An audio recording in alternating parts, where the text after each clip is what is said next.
ګری وی یار په کیسو کې د خوند نشته دی سیاح خپلونه کیسه وته وکړه چې دا د خوند دی وایي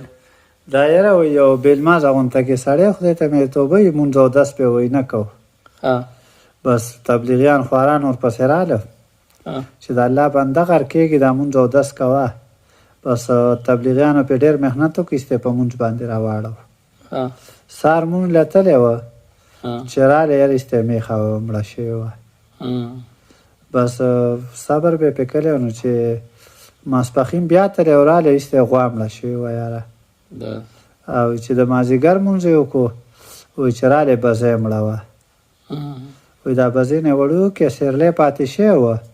وایي هغې چغې ویل چې مبې مبې هغې ته ویل چې ته چپ شه ګوره که تا ته مې تشه اودسه م وکړو په تا کې به څه نه وي دا خو د طرفه امتحان نه دا خو د الله د طرفه امتحان راځي او په هغه سړي الله امتحان راولي چې کوم ورته خوښ شي دا میسجونه د وروره چې هر قسم سخت در باندې راځي انا لله و انا الیه راجعون دا د الله د طرفه الله ته هغه انسان خوښي میسج ډېر وروره مخکې ورسره شیر کوي د الله رضا دپاره والسلام